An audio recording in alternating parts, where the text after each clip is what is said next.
Hey everybody, thanks for joining us. Go ahead and unmute yourself, type in, go ahead and fire away. Anything goes. And go ahead, Jennifer, then Megan. Hey Jennifer. Hi, how are you? Hee hee. Um, I have a question for myself. Sure. Um, so last time I was on, I asked about just like generally anxiety symptoms for me, and Mhm. you had suggested to try one of them was holy basil a little bit, about 2 or 3 drops, like that's what I Mhm. have on hand, 2 to 3 times a day. And I did that and it did help. Like I felt the energy and what was happening, like was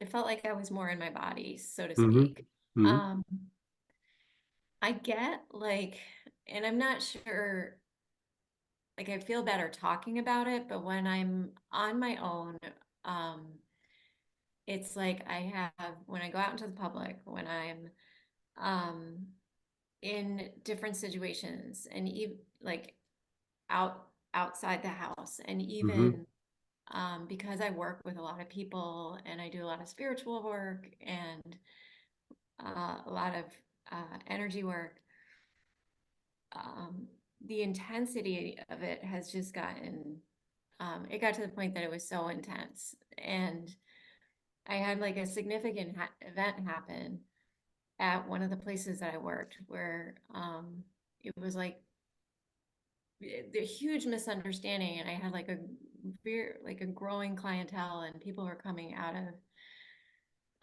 so many people were coming to my classes, and it just stopped like overnight, and I could sense and tell something was changing, but I didn't want to do anything. I tried to ask questions about it. I figured, okay, maybe I'm just overthinking things.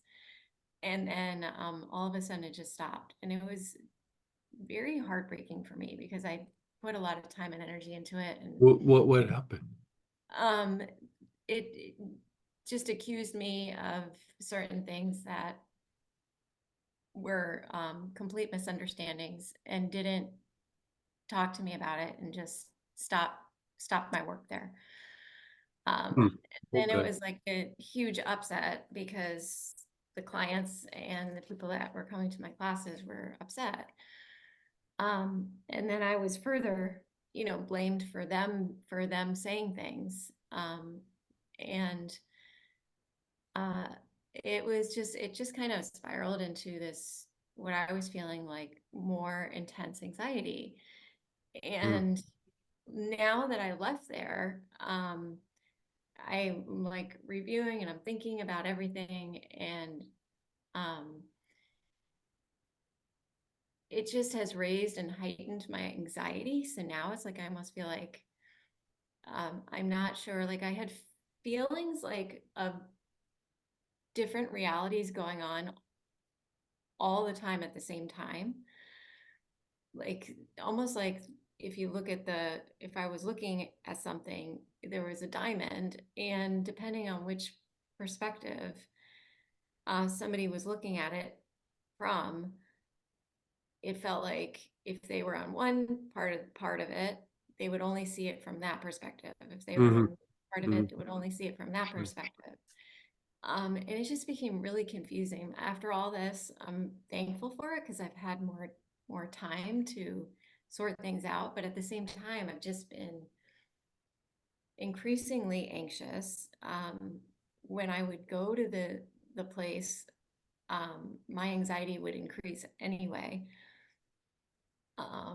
And I noticed when Is it a place you're still going to? Did that get resolved or not get resolved or what happened? yeah, like,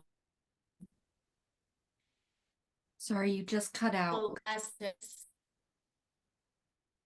oh, can you hear me now? Yeah, I can hear you. So you are still going there? No, I'm not still going there. I feel less anxious not going there. Okay. Um, but the anxiety's still there, and the anxiety has been creeping up for a while. Like it was going on for, I guess, probably about 6 months, and I didn't realize it until it just got to the point where this was kind of a blessing in disguise. But at the same point, it's just, I've never realized how much it was affecting so many different parts of my life. And then even because I work at Do you another think the place where I help. do you think the anxiety is mostly around the situation, or? I think so. That's what it Yeah, feels like, the that's what whole it seems like situation. too. Yeah. And then I also work with kids at a therapy center, and I provide like energy work and craniosacral for them. And there's a particular child that I've been working with where it just, the energy just feels um, extremely unstable. And now that I've taken a break from working with him as well, I've noticed that it's like I feel like I still have like this connection with him, and it's very unsettling for me. Like um there are times when I'm like I get to be to the point where I'm shaking so much that usually at night, usually right in the middle of night or various times throughout the night. And And so with the connection with the child, it's because the child's going through something difficult, or? yeah, he's a incredibly difficult situation. He has autism, so, and that's what they call it. But uh, it's just he's made like a lot of gains um with the work that we were doing. I just took a break from working with him just because of the state that I felt like I was in. Mhm. Um, and then since being away, it's just I feel like I just feel like maybe that was a little bit part of what was going on. And so all of these things, um, Games like in a negative way or in a good way? and negative way. Okay. I just it comes and goes. Like I feel better talking about it because then I don't feel like I'm so crazy. But at the point at some point I was starting to feel like, okay, am I like I start thinking like, am I crazy? Like Mhm. I just I just it, everything just feels very unsettling, very much like just misunderstandings from the earlier situation. And then when I was working with this kid, I would get these feelings of like extreme like terror. And I would stop myself from, I would just back away and I would disconnect. And then it was like there was this safety that would come over again. And I would resume working with him, and um, things would shift again. How's And that child? uh, he's like 5 years old, 4 or 5 years old at the most. Okay. Um, uh, uh, so Okay. I mean, I think you've given me enough information. So there's a lot of different things, and with anxiety, I mean, here I think you highlighted it pretty well. Like sometimes the anxiety is something going on with us. It could be something with our physiology, but like the things that we've been exploring over the last like month or two is how much impact does the external situations play on anxiety? And I think here you highlighted it really well. Is sometimes it is situations where it is because of the interaction or because you sense something, coming or happening, but you don't necessarily intellectually know what it is, but intuitionally, you know that something is going on, you're picking up on something. And that is something that impacts us all the time, but usually we're not very conscious of it. And so, one of the things that we want to do is like here, like if you look at it from the point of view, the things that are happening are disruptive to the state of balance for you. You're in that situation with the misunderstanding and whatever happened. It's not just that something bad happened, but your sense of balance or homeostasis in the environment and even in yourself has been impacted. And then the same with the child. And sometimes like you have a child there at 4 or 5 years old, and it could be something that the child's going through. It could be, it could be all kinds of things. But the more that you do therapy and you go into areas where there's potential traumas or things like this, sometimes it's hard for a practitioner not to sense that and feel that and almost have like a body reaction to it. And so, it's a hard thing to teach therapists. And when we used to do work with therapists, we used to have like a kind of safety net amongst the group of like how to catch these things and treat them and not let them. And even then with the protocols, things would still get through the cracks. And so, here you're on your own, you're trying to figure these things out. And without even knowing details with the situation, things happen. And it's not even saying anything about the situation. It's like, how do we deal with these things that we sense and feel? And in a way, like you said, you could kind of sense it or feel it coming, and disconnecting it makes you feel better. But then there's still like, well, now I don't feel safe, or now I don't feel, that I can thrive, or I don't feel that this is going to happen again. There's all kinds of things that can come up with this. And so, bottom line, I would say in this situation is the goal is to restore homeostasis, restore your sense of inner balance, but you're having to do it with things that are external. And so, the use of like vetiver, spikenard, valerian, or that blend balance. And you're going to inhale with it, but I'd almost even put it on the arms and legs, either dab it on the joints, or if you had a body tonic, splash it on the arms and legs. But what you'll want to do is do that daily, but you'll use one of those oils and you kind of feel what's going on in your body, where you're doing body awareness, and wherever you feel like a weirdness or an agitation. I mean, a lot of times it's not going to make sense. Like, you might feel something off on the side of the chest, and you put your awareness there, inhale for, like a minute or two, then go to that external event where there was the misunderstanding. And then you stay focused on that. And I would do that thing that we did a couple of weeks ago in the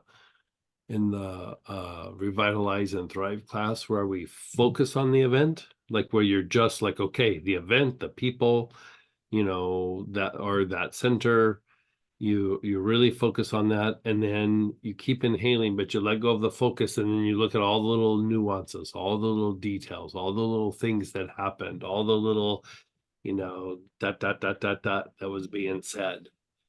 And then, and then let it go, and then go back and do it. Focus, and then awareness, right? And then go back to the body. Where do I feel it? Like I do many, many cycles of that, because, the thing that we don't realize is we have an energetic connection between like traumatic events or events like this, the group of people, a particular person there. And even though the event might not be happening or is done and has happened, we still have that connection, and we're still getting like an energetic download, so to speak, from that situation that can be causing the agitation. I So feel it. yeah, so you're going to do it with that, and you're going to do it with the kid. And then Okay. after you've done that for a little bit, you're going to go back through again and then do it with the etheric cords or ironbark eucalyptus, something where you clean up the cords between you and the event. Because I guarantee you, is as much as you try to treat the anxiety inside you, the anxiety is mostly coming from the energy that's going back and forth. And so in this particular case, you could treat the anxiety all day long, but it's not going to change things a whole lot because it is still about interactions. And so you want to clean up the interaction. Then afterwards, if there's still some anxiety left, then you can go through and treat it. But like, you want to just calm everything down by focusing on the people, the situation, and then the child. It also has like a kind of a cleansing effect on them. It's not even really a cleansing effect. It almost like it calms them down too. Like, Mhm. now, if being sensitive, which you are, right? You're very sensitive, and so um I don't know if you did the Uncle Bob 2 over the weekend, but there was a section on building shields, using oils to build shields. That could be helpful, because the thing is there's that section, and then right before we build the shields, there's a thing about absorbing negativity. And that's the thing with being a therapist. People don't do it intentionally, people don't do it maliciously, but part of being a therapist is you're in other people's stuff. You're in other people's things that they're struggling with, and you get in it, and sometimes there's a little bit of projection at you. It's part of being a therapist. Like, you're not going to make that go away, and really you shouldn't. Like, you're trying to deal with other people's difficulties, and that is going to be a byproduct of it. And so the use of hyssop can reduce the tendency to take on negativity, or like to absorb the negativity. And when you're sensitive, you're more aware of it. It's like the same amounts coming on. It's just like you have a stronger like or a quicker threshold of where you feel it. Where So like some I'm people would still take on the same amount and not really notice it for a while. Like, you notice it quickly.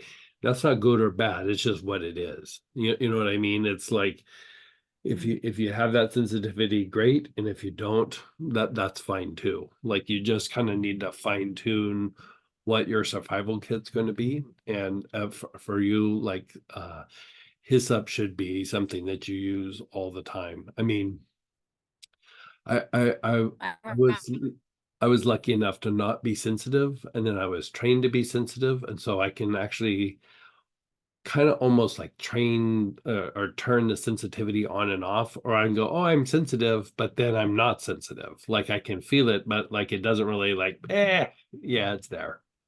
The thing is, though, I use hyssop all the time. Like, I mean, I don't do healings like I used to. I mean, I'm doing them now, but I mean, I was doing them 5 days a week. I was doing 60 patients a week. And uh, hyssop, I lived on hyssop. I mean, it was just, I took hyssop baths. I was always working hyssop because it's cleansing, but it reduces the taking on or absorbing of the negativity from all the different situations. And as good as you can be, you still are taking something on because you're interacting with people. And so, and you're interacting with them and you're treating their cancer, or you're treating their whatever's going on. You know, And Greg, uh ironically, I would, I intuited that I needed to diffuse hyssop and uh I needed to use holy basil on myself and I needed uh to um, have frankincense handy. oh, great, those are So great combos. Yeah. I I had actually the clinic order it for me. And I we use it every single time I would go in. And I felt like pretty good. Like I felt good, like it was working. And I could work with these kids. And Mhm. but then when this whole event happened, it was like I spiraled. Like I was Yeah, like yeah, I felt yeah, like I totally lost who I yeah, was yeah. and doubted everything. And that's Well, why it I took sounds like you got the rug pulled out of you pretty hard. I've I been did. there a few And times. It does take a little bit to kind of, because like that's the thing when you're doing healing, you're not really thinking about those kinds of things. You're just focused on what you're doing. Then when it happens, it's a little bit of like being blindsided. well, And, that's and what I think. yeah, Like I would go in and I would the the therapy was different. I would go in and teach my classes for I would teach Monday nights, I would teach people Reiki and meditation, and Thursday nights I was teaching Kundalini. And it was like to me it was like a healing practice for a huge group sure, of people. sure, Like and it was like I didn't care. I wanted to be there teaching. And right. it was such a heart-wrenching thing for me that like I couldn't do my other job. Oh, And I just had to break. And I mean, now I feel like I'm coming back, I still get like about it. But the thing is like um just having um like I noticed the oils were doing a big difference. I just didn't know what to do for myself right away. Like sure. Yeah, yeah. um and so Well, first it was like even like when it first happened, like Tarragon or benzoin would have been good, just because there's such a shock. You know, okay. that is the first wave. But then, after that, like establishing that homeostasis in those situations, is more of a long-term thing, because it's disruptive, and to a sense of balance in you. And you might have balance in other areas of your life, but because of that connection, it makes everything feel a little bit like you just feel a little spun out. And the more distance you get from that situation, things will calm down, but there'll still always be like a little piece there until it really gets addressed. So that combination of the vetiver or spikenard or balance, whichever one you're using, will calm everything down. It will calm down your reactions. The stuff on the arms will really kind of calm down automatic behavior and automatic reactions and things. But they're all homeostasis restoratives. So it's calming everything down, and then it's restoring homeostasis. Like it's restoring your sense of balance. It's helping to restore a sense of balance in that situation, even though it might be spun out and unfixable. There's still some sort of like balance there, right? And then balance meaning not throwing you into a crisis every time you think of it. Because when it's really chaotic, when you think of it, you'll notice you start kind of going right back to the tailspin, or you get a little triggered, or you get a little worked up. That's the energy going back and forth between the situation. And so the the cleaning the cords after you've done that, in both the situation that blew up and the child, will calm things down. The cords will clean things up. And you can even do the same practice with the hyssop, because the hyssop is about absorbing the negativity in the different situations. And so as you kind of go through and diminish this, it's almost like you can look at it without being sucked into it. And so hyssop will do that, chakra root cleanser will do that. And you know, going back to the original ones where I'm talking about the vetiver, the spikenard, the balance, one that's a little bit of a sleeper in this area, especially in an acute situation like this, is benzoin. And the Okay. thing with benzoin is it does a lot of the same things. Benzoin is something that you would use for shock, but benzoin helps put like distance between you and the event without like checking out. Like you're looking at it more as like an observer rather than being right in the middle of it and like feeling triggered and feeling this and that. It's like you're able to calm everything and look back and go, oh, look, that was very upsetting. Where, you know, when you look at it, you're like, "Ah, I'm in the middle of this. This is so upsetting." It's like it kind of pulls you out so that you can look at it and go, yeah, it's too bad that this all happened. You know, it's just, you know, it puts a distance. And that blend balance has that in there. So you don't necessarily need to get benzoin if you don't have it, but I'd say in your kit, those three, like for your little like Jennifer survival kit, those three, like something out of that vetiver, spikenard, valerian balance, Theracords and hyssop, those got to be part of your toolkit for your personal survival with doing healings and stuff. Okay. Yeah. So I'm gonna be there tomorrow night. Just Oh, so you know. tremendous. Yeah, yeah. So we'll see you. Okay. Just a little in case there's anything. Yeah. Um, and I think that's it. So, and Okay. I'll say, Do you have all those oils? I don't, but I was wondering if Let you were, Samantha know and Yeah. we'll have you a little survival kit when we show up. that would be awesome. Okay, Yeah. wonderful. Thank you so much. You're I so mean, welcome. and Well, I'll make you up a little liniment that you can splash on your arms and legs. thank you. It's been a very interesting year with all this because I'm bringing these new therapies to brand new to all these people, and there's a lot of like, what is she doing? And Yeah. I can Because feel what is all of she's that. doing, and like, you know, through the years, you know, like now I don't do it too much. Now we're doing it all on Zoom, but in the old days I used to go and speak at places and you know, do events either there or like as an offshoot or something. So I'd talk at a church or a yoga center or a little therapy center or something like that. And you know, the issue is sometimes that you would come on some area where somebody was a big fish and didn't like that you were there, you Yeah. know, competitive or whatever. And I'm very aware of the weird things that get done and said, you know. I was giving I, her a I pretty have yeah.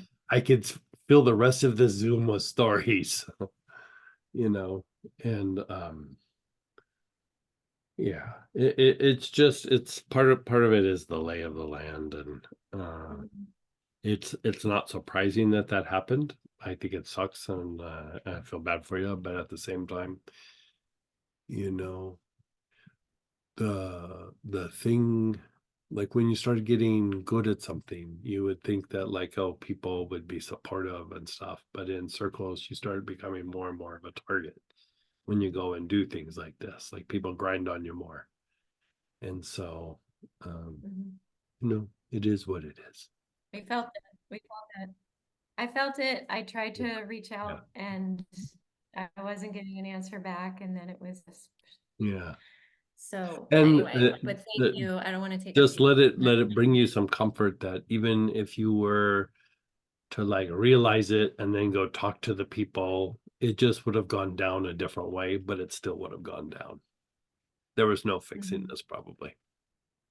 Okay. I Thank you. mean, rarely is it something, you know, because you know, we have to take into account that sometimes other people get triggered and other people do like weird things or start going down a weird rabbit hole. And even though you try to come at it with accurate information or being genuine, doesn't mean that they're going to participate.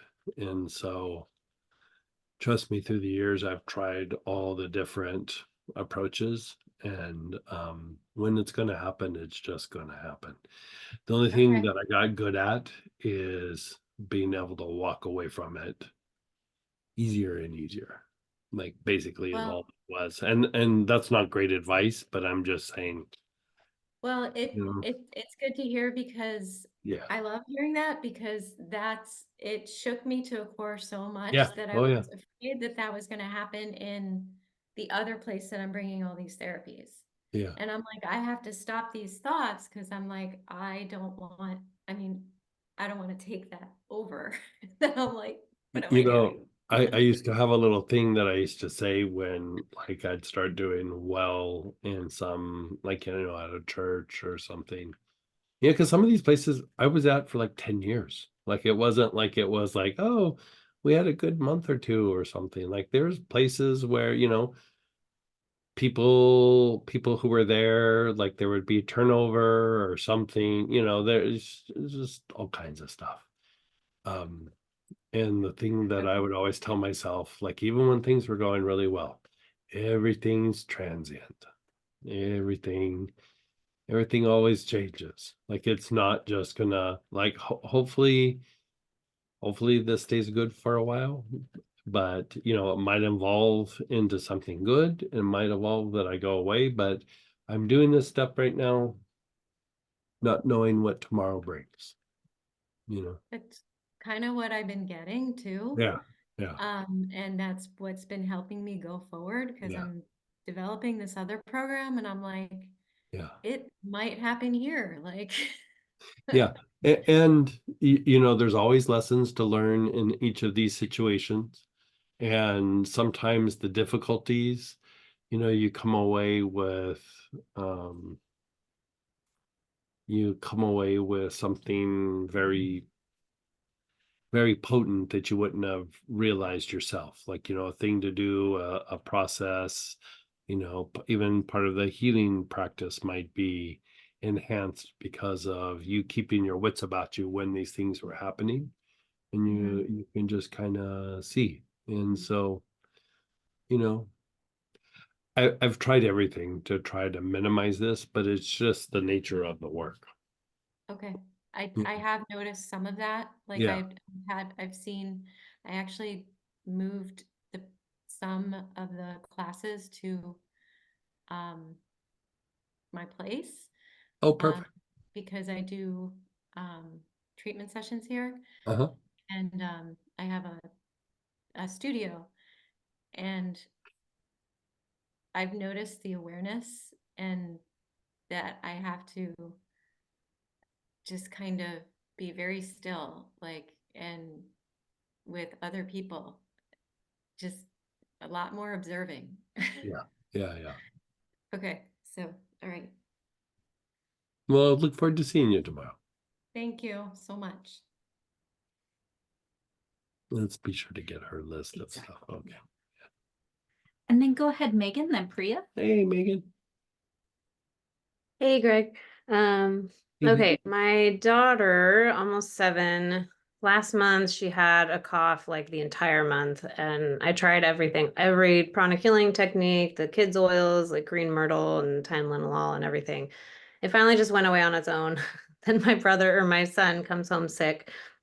Now she's got another cough all over again, like pretty bad. And I'm like, I don't know what to do. I just can't seem to treat a cough, at least not in Yeah. her. Well, there's different reasons for coughs. Yeah. And sometimes the cough, like if there's a lot of mucus in the lungs, sometimes the cough is good. Like that's the thing too, is if the lungs are trying to expel something out, like if you use an expectorant, for example, it's thinning the mucus so that you can cough something up. And so is it more of a throat cough or like a deep chest cough? It's just a dry, probably more of a throat cough. Yeah, I think. Okay, and she's 7. And so she had a cough and went away, and then the cough came back. Yeah, I mean, she had it for a month, so with it coming back, I hope it's not gonna be like a similar thing, and yeah. Okay. And how long did the cough go away? Oh gosh, only like a week, maybe 2 weeks. Okay, so It was I'm gonna very say that slow the cough fade. didn't go. I'm gonna say the cough probably like it took a vacation, but it okay. Let's just look up here.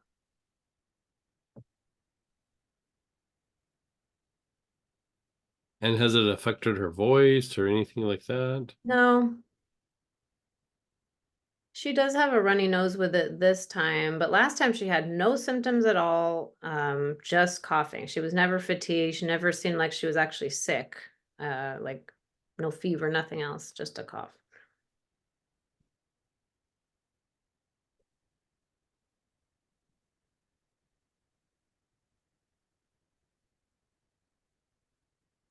Okay.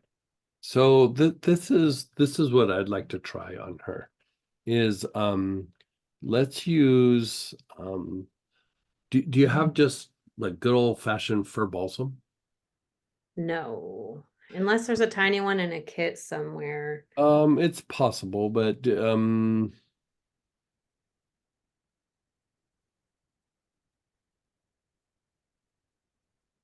what about like Peru balsam, Tolu balsam?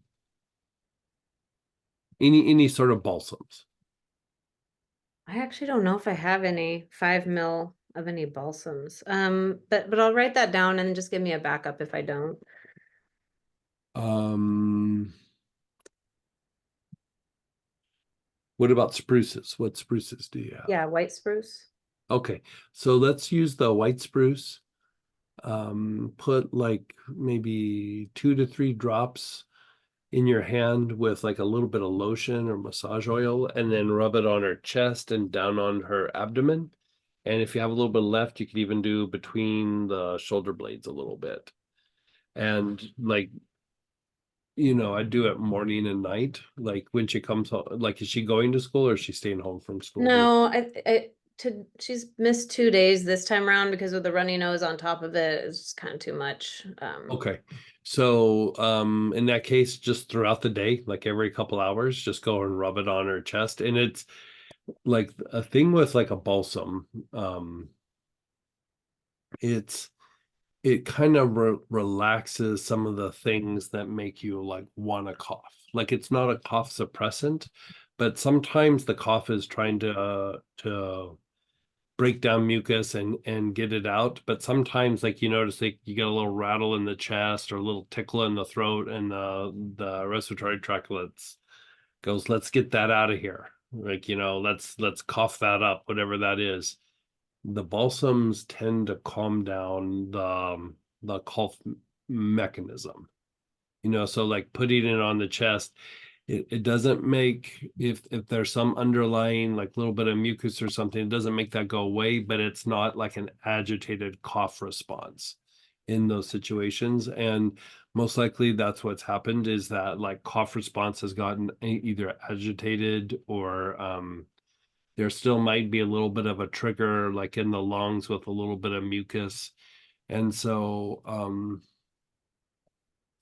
I'd still have her inhale like green myrtle, but I'd probably do the balsams for a while, or the spruce, do the white spruce for a while, and then let everything calm down and see if it just resolves itself. And then if not, after like a day or two of treating it with balsams, you can have her start inhaling the green myrtle again, just to try to thin down the mucus and cough that out. You could use, instead of the green myrtle, to dry it out, you could use terebinth.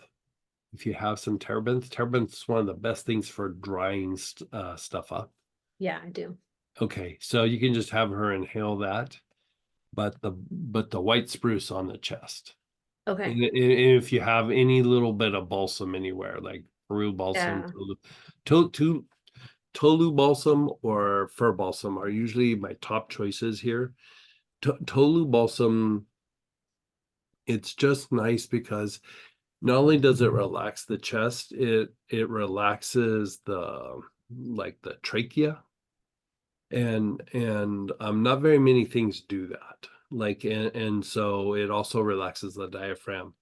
And it can be very soothing. You might have that in a kit somewhere.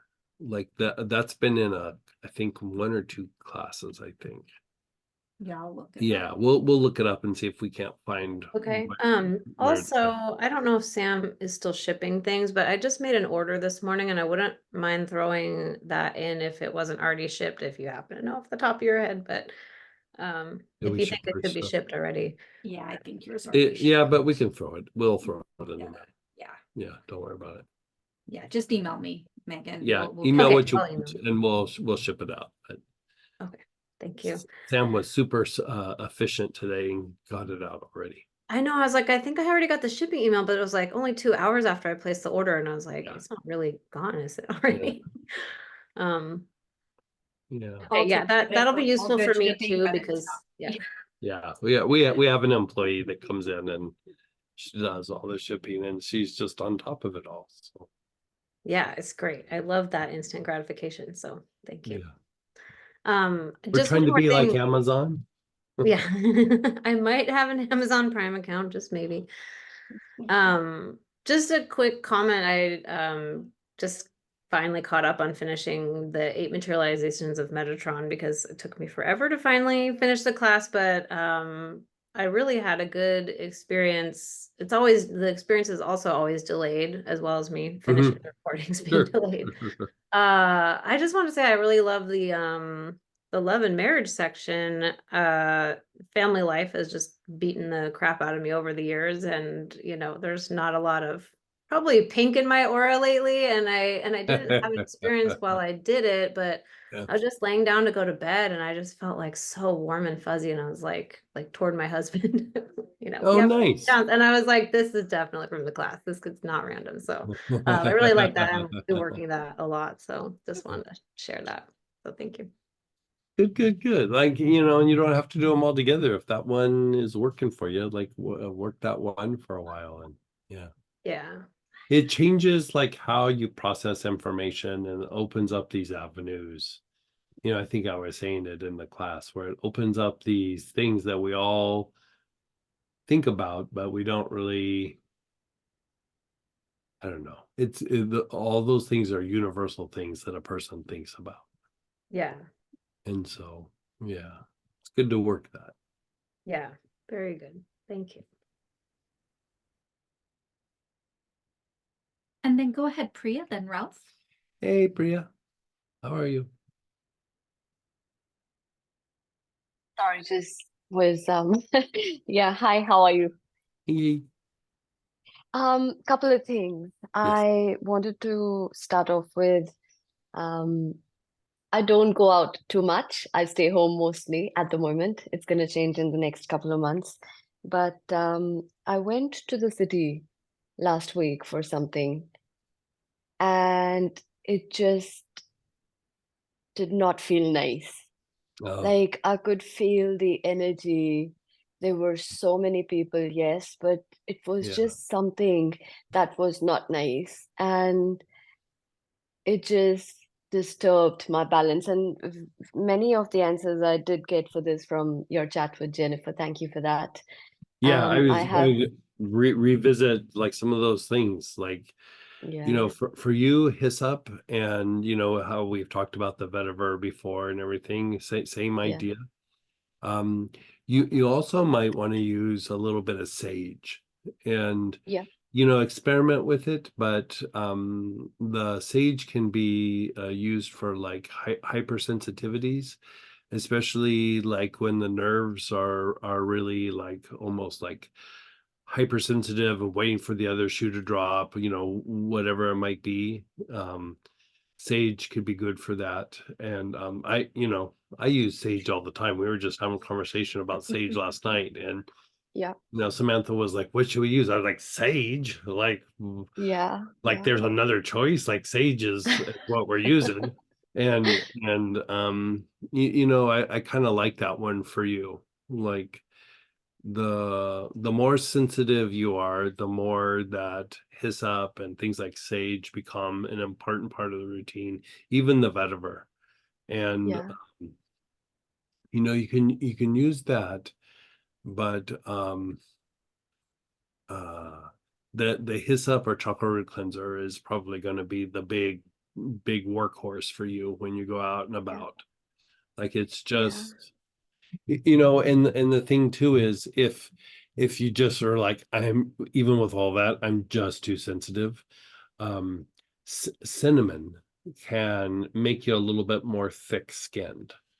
Yeah. It can make it so that you're aware of those sensitivities, but it's not like overwhelming. Yeah. It's, I don't want to say it dulls the senses, but it almost like it kind of almost makes it like, yeah, I feel that, but whatever. It just makes you like Yeah. kind of push past it. And Yeah. Yeah. I don't use cinnamon too much, but when I do it, like I'm almost immediately it starts to do that. And so if you're having a hard time and you're going to go out, you could just do that right off the bat. Yeah, the thing is, I live a little bit towards the country, so it's very quiet and peaceful here. Yeah. And so when I started my journey on the train, it's become a little bit of a habit of listening to some of the Astara's Sure. sessions on my AirPods. So I was in a very calm state and I was very Right. relaxed and I was trying to, just keep my attention there. But when it switched, I don't know. And so on my way back, I was thinking, this is my aura. This is not nothing to do with outside. It's just my aura is not that strong and it gets so much impacted very quickly. Yeah, like we kind of talked about that a little bit in the Uncle Bob 2 class like last weekend, where like sometimes our natural protective qualities in the aura aren't aren't very strong in a lot of people. Like more times than not, they're not strong. And so, we did a thing where it's not quite building a shield like you would, like say in pH or Reiki or something, where you do a thing with an energy ball, but you're increasing the protective components of Mm. the energy body so that when you go out, you don't quite feel the impact.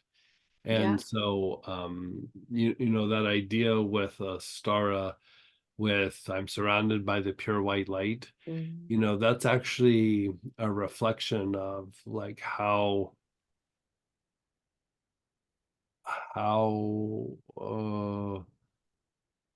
how you've reduced agitation in the limbic system, in the limbic Mm. centers, the vital centers. And the more that those things are calmed down, you do start to like emanate like this little ball of light. Mm. It's hard to do it with meditation. You can definitely do it with oils, but um, with meditation, you have to do this like imagery and visualization, and it can be a little bit tough. I tried teaching it one time, and it just, I can try to teach it again maybe, but let's start you off with those 4 shields from last weekend and Yeah. see how that helps you as well. Um, because just sometimes things from our past make the protective qualities just go down in the energy body, and it doesn't mean Mm. anything bad. It just means that you're just open and things can come in whether you like it or not. And that's very much a thing, you know in a lot of spiritual practices. There's a protection practice usually somewhere within the practice, and it's not to protect you from people casting spells or attacking you or whatever, but it's just to cultivate that protective quality in the energy body so that light can expand. Mm. And really a protection practice at the heart of it is expansion of light. It's not really about a conflict with people or a person, but in the face of negativity, are you able to not be reactive and have light Mm. expand in that. Mm. And so Mm. in doing the practice, something very beautiful comes out of it. But usually we start it not for nice reasons. Like, it's Mm. because something sucked or somebody's doing something and I gotta say personally, I really misunderstood protective practices for a long time. And the more that I realized what they did, it accelerated my spiritual practice substantially. But I don't know that I would got to it on my own. You know what I mean? Like, um, sometimes that act of having to protect, like there's anything that happens, there's always something past it. There's always something more than just what's happening. And you learn the practice, but then you start to see what benefits that could bring, and it makes the discomfort of going to town or whatever a little bit more bearable because it got you where you're going. Mm. Yeah, and coming back from the city, I did some journaling. I was trying to just reflect on what had happened, and Yeah, my concern was not so much that it was not nice there. It was more that I left home meditating on light and radiating that light with that intention, with that thought, and very quickly I got shaken off yeah. because of, and Pretty so normal. Yeah, my concern was how to not to get negatively impacted by that, but radiate light so strongly that you can have a positive impact on your surroundings rather yeah. than getting The negatively. protection practices, like do Mm, protection practices. I mm, mean, that's in my earlier years, I just was very devoted to certain things, certain deities and things. And as time went by, I'd always hear the thing, the Dharma in Buddhism, the Dharma protectors. And I'd be like, yeah, interesting. Yeah. And as I've gotten older, oh, the Dharma protectors, mm, man. And that quality of working the protective aspects, mm, it's a game changer for your practice, because just that, like you sit and you meditate, and then when you go out, it's like you can feel it literally shrink. So then mm, part of you is like, well, I just won't go out very much. mm, Well, that might be okay if you live on a mountaintop and are a monk, but if you need to make a living and go out and do stuff and interact with people, it makes it tough. mm. And so I just would double down and meditate more, and I would double down and do whatever more. And the protection practices changed that, where it didn't matter what I was doing prior, I went out there like there was no retraction of the light. Like, but even that, there's a little bit of a double-edged sword, like sometimes the light is movement. And so sometimes what happens is you go places and it stirs things up for people, or I once had an organizer that said something to me like to the effect of, man, every time you come here, stuff gets stirred up. Like, I don't know what it is, but like everybody's stuff comes up. And it's like, uh, some of it might just be people thinking about the classes or whatever, but some of it is just the light comes in. Mm. And, not that I'm some great light or something, but when you do that practice, you're connected to things and you anchor things.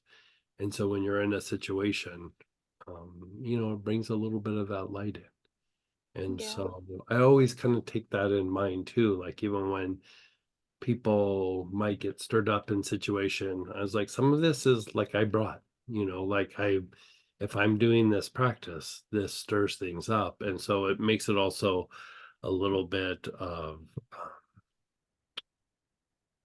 uh, I don't know, like compassion or tolerance kind of comes in when those things are happening because of that. Mm. Not everybody's And prepared for it. I wanted to thank you in particular because yesterday, and it kind of sucks that I can't join the classes with you guys on time because of the time difference. So I Yeah. always have to do the class later on, in my own time. So I was practicing the healing mysteries of the strings and the blue healer. Oh my God. Yeah. Oh my God. I know. Like what I experienced in that one segment was, oh my God. Yeah. So thank you for that. I Blue really Healer is appreciate it. amazing. Yeah, Blue Yeah. Healer is I put that on probably what 3 or 4 times a week. Oh, yeah. Yeah. It was so relaxing. It was so Yeah. calming. It was very powerful. It was Yeah. next level. Good. Thank you. Yeah, you deserve that. Good. Thank you. So I will get in touch with Sam and Okay. organize his up and chakral root cleanser. Yeah, Thank you. we're gonna have to come to Australia at some point so you can do it with us in Definitely. real time. Yeah. And by that time we can hopefully organize a big class. People can benefit You know, more from right these because at the beginning of the pandemic, we were in the Mm. process of organizing a class in Australia. Oh wow. Yeah, but That everybody's would be away. great. Yeah, like pandemic washed a bunch of people away. So Yeah. yeah, Well, I I think don't it's know on what the happened cards. in I the think it'll happen. Yeah. Thank you. And then go ahead, Ralph, then Deborah. Hey, Ralph. Hey, Mr. Greg, Yeah, how are question you? for you. I have a couple of sprays here, Stagnation, Blue Healer, Melissa, etc. Huh? And sometimes in the classes, like there was a class recently where stagnation was one of the oils we were inhaling. And so in my creativity, I just whipped the spray head off the bottle and started inhaling the stagnation spray. Yeah. Okay, so that's cool. Yeah, that's super cool. Yeah. Okay. All right. You can Just spray down with it a little bit. Like the sprays are nice. Like every night I go to bed and spray poplar balsam on me, like, and I can just feel the tension melt away. And you know, the thing with the sprays is you can use it to do whatever the oil or the blend does. Mhm. And it's just like a little quick visit of whatever that is. So stagnation, you know, it moves energy, especially around the spine. And you know, you spray that down and it just keeps everything moving. Okay, good. Thank you very much. It was a good class this weekend. Thank you. Good, you enjoyed? Oh yeah. Yeah. Yep. Good. Good deal. And then go ahead, Deborah, then Letty. Hey, Miss Deborah. Greg, I've got some lab tests back because I'd been feeling tired a lot. And now the doctor has requested more tests. Okay. I have some sort of autoimmune issue dealing with connective tissue. And when I look at connective tissue, that covers a lot. Yeah. But I'm wondering, will there be any oils that I'll be able to sort of use in the process? I mean, I've So seen. do we know what they just said autoimmune associated with connective tissue? They didn't say anything. They didn't say anything about your thyroid. They didn't say anything about anything other than. Not yet. I got the lab test back, and there were a lot of things that were flagged red, and that's what brought like it was an automatic diagnosis, and the diagnosis was very general, and that's why I'm going back for more tests so that they can narrow it down. But you know, this may sound, I don't know if this is how to really take this, but after I got the news, I went out and I had some red meat that I hadn't had in eons. And I actually have a lot more energy. You know, I'm out in Sedona, and I don't think it's just because I'm in Sedona. But you know, I can't really say, I don't know if it was psychological or what, because not that many days have passed. But the whole thing, you know, because the whole thing with the flag was that both my white and my red blood cells were pretty low. Wasn't just one. So, you Okay. know, I know that I need to wait till I get more tests back, but I was just kind of curious. Like, I'm going to try to. My mind's kind of running all over the place, but I'm not in town to pursue stuff.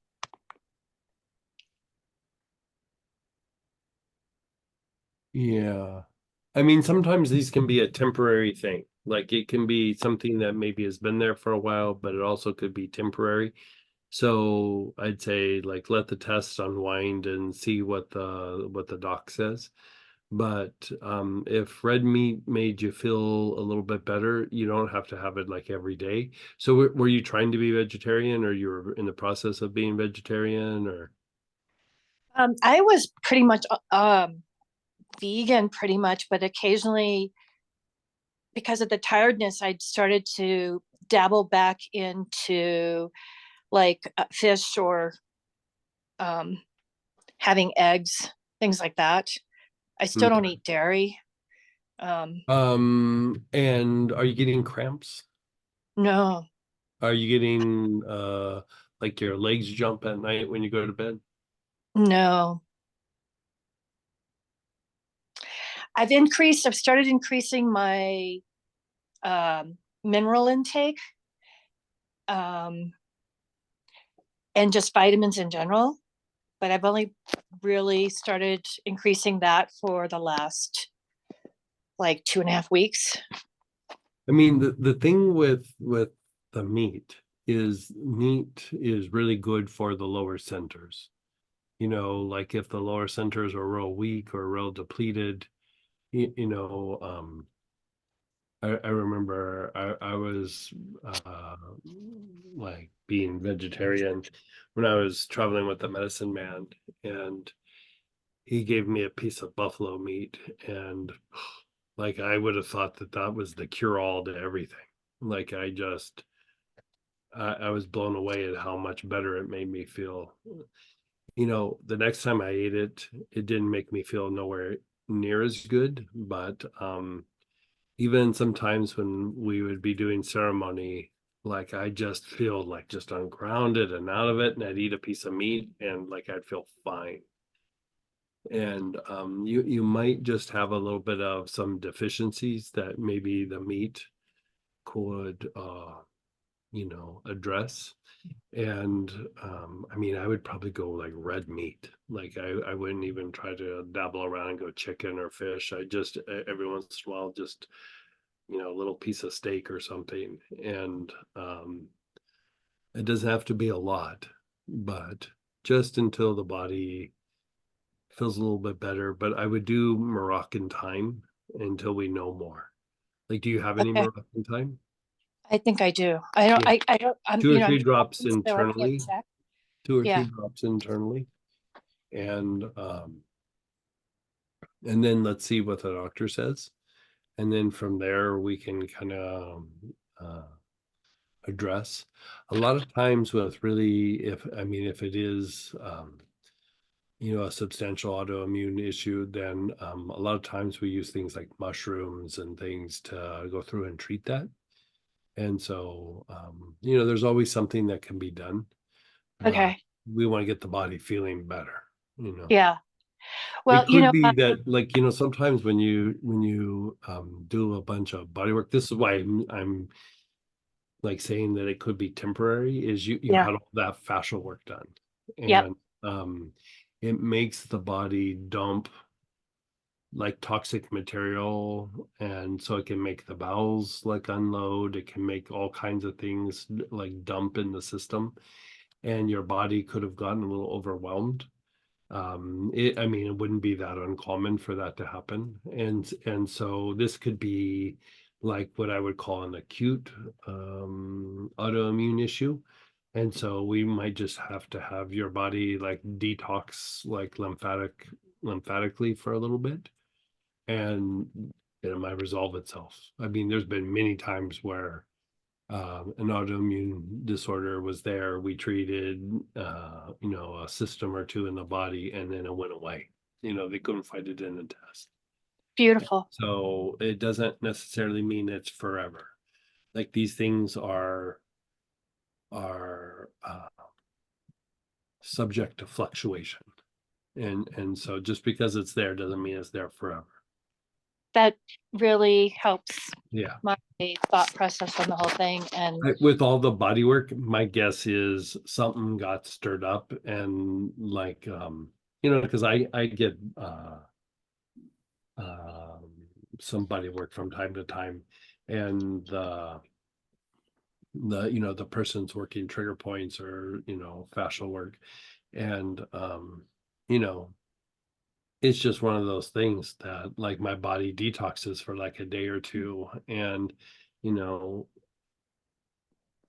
like areas that he touched didn't even touch will all of a sudden get weird and sore and achy, and I go through and I do my little detox, and you know, it goes away, you know. So I'd say let's just have you do Moroccan thyme for right now, but usually I just do things that support lymphatic function, you know, payloral and lymphatic blend, chakra root cleanser, you know, things of that nature, helichrysum. But let's not stimulate too much immune activity right now. The Moroccan thyme is going to be anti-inflammatory. It's going to regulate your thymus to calm down autoimmune responses, and still strengthening to the body and the basic without aggravating anything. So let that just be the thing that you're using for a little bit. And then, you know, we'll kind of go from there. okay. And if I know I have several times, is an alternative time in case I No, don't just have Moroccan? Moroccan thyme. Moroccan Okay. thyme's the only one that's, any of the other times will be a little too stimulating and not regulating to the thymus. So if you don't Okay. have that particular time with you, then just don't use anything for a little bit. Okay. I'll place an order if I don't have it. I just, it'll be another week or so. So Yeah. I also wanted to share with you, where I'm staying, there is a strong correlation with the Buddhist community. And so there's ankas everywhere on the walls. Oh, nice. There's a Buddhist nun that lives here, and she is related to Garshan Rinpoche. I'm not saying that right, but Wow. you know what I'm talking about. Mhm. So it's really an amazing experience. So I just had to share that with you. Where, I'm and where are thinking you about at? you guys every day. Out in Sorry? Sedona? You're out in Yeah. Sedona? Yeah. Yeah, very nice. Yeah. There's a whole community here that's working on saving a lot of the documents, and I just happened to get connected with a room to stay with those people. Oh, So nice. Yeah. yeah. So I'm thinking about you guys as I walk around, and I take in the tankas every day. Oh, nice. Beautiful. Yeah. Thanks so much for all Thanks your so advice much. and comfort. Keep us posted. Will do. Safe Have a good one. travel. Thank you. And then go ahead, Letty, and then we have things in chat too. Hey, Miss Letty. Hi, Greg. Hi, Sam. Hey. Greg, I just had a quick question for kids with autism. You know, sometimes they stim a lot. So is there anything that would help with that? What do they do a lot? Stimming? Stimming. Yeah, it's kind of when they do like a lot of movements, like the same movements over and over, and it's like to self. Oh, yeah. Is that what they call that? Stimming? All these years? I didn't know that. Yeah. Not that like that I've been aware of. Like they all do different things, right? But like Yeah. so I have this one girl, she comes in and like she's obsessed with pencils, and she likes to like bite off the eraser on them, but she uses the pencil a lot to like tap, and Yeah. Like they do a lot of tapping or a lot of Yeah. like that, or and hers is the pencil with the noises, you know, and yeah. I would like to kind of like, I'm not sure if anything would help like slow that down or anything, because like she writes her, You could try mugwort and you could try Palo Santo, but yeah.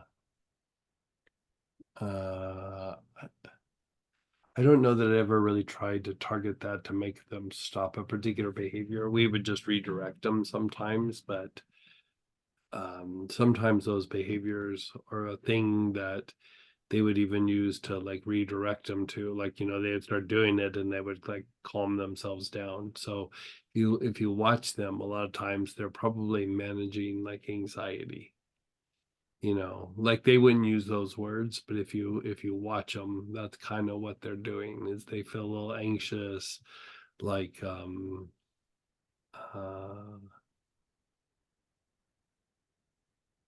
not really afraid, but you know how like when something new is happening, you might feel a little uncomfortable. Like it's that, or they just are feeling a little anxiety. So try like mugwort or try Palo Santo. I'm leaning more towards Palo Santo, but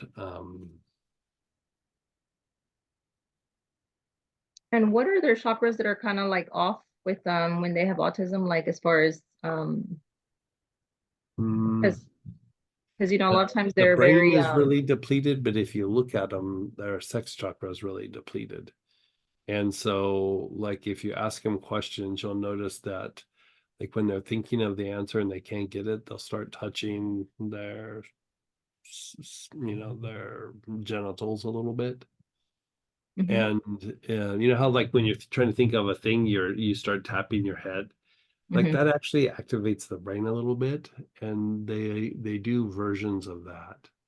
And so sometimes to reduce some of that, you actually would energize the sex chakra so that the energy moves up and energizes the brain. Like the brain's not as energized because the sex chakra is so depleted. But that also can bring up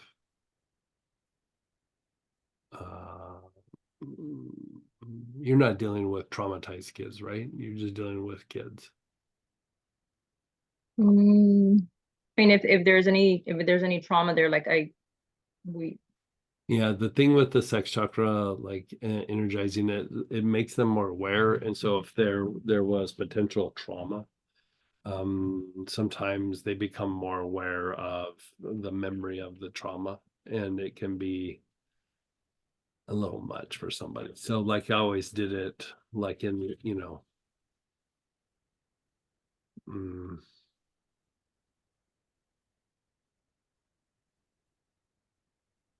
let's say this. You're trying to do it with energy healing, you're trying to do it with oils. I wanted to try a little bit of both, but I mean, if So that part you could use Lang Lang. Just like diffused in the area, because the Lang Lang will energize those lower centers, but then move the energy up. okay, And it would be gentle if you're going to do energy, like energize the spot, but as you're energizing the sex chakra, visualize the brain so that it moves up to the brain. okay. Yeah. So Lang Lang energizes the lower chakras, but it moves. Energizes the sex chakra. Okay. Yeah. But it does it and then moves the energy up almost instantaneously. Okay. Yeah. Okay, that sounds good. I think I'm gonna try that and see if I notice like The thing that's nice about Lang Lang is it's also soothing, even in times of pain. And so, you know, special needs kids, you know, there's usually people around them that are very loving, but they've also been treated like crap by people. And so sometimes there's aches and pains that are emotional that are not something that people are even aware of. So like it's that's why it's a little bit of a double-edged sword. Ling Ling works really nice for that because, like, if something comes up, it kind of soothes them at the same time and makes it a bit more bearable, like makes them a little less reactive. Okay, and then as far as like if you're saying like she's like they're having anxiety, would I want to try to do anything about that or just really stick to like The Palo Palo Santo Santo? Palo Would help. Santo would address that. Okay. Yeah. Yeah. For them, it's just usually like something new, something out of, because those kids are very regimented and they have their little like rituals that they do, or their little things that they do that are very repetitive. And so anytime if you watch them that they are breaking out of routine is usually when they get the anxiety. So the Well, we've had so many changes because we had a brand new building, so we had to like changes move. for those kids are Yeah, so just hard. So hard. it's been really hard for like get everybody like adjusted to the new building and yeah. Yeah. I mean, like when I was doing when I was working with some of those kids, like they weren't the primary thing that I was doing. It was just one thing that I was doing. I had like 2 or 3 different projects going on, and then in between just my regular clients. And I don't know. I rearranged the office. Like not much, but the chair was in a different corner, and like I just rearranged things. The special needs kids had meltdowns. And like I just after a couple of them, I was like, I'm just moving everything back, because They do have meltdowns. Yeah. yeah, it wasn't that anything was wrong or anything, but it was different. They came here and it was different. Like, and so, they didn't verbalize it, but after a couple of them did it, I was like, it's because it's different. And so I just, I always wore the same clothes, I was always, I had this little outfit that I would wear all the time. And, I was always careful never to have a variation on anything when I worked with those kids.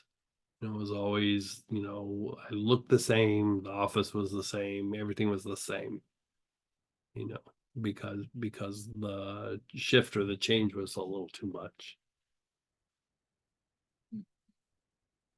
Okay, great. Thank you. I will You're try so definitely welcome. try that. Let me know how that goes. I think Yeah. Palo Santo could be your ticket. Even if you just like kind of spray, you can maybe even spray them down a little bit. Mhm.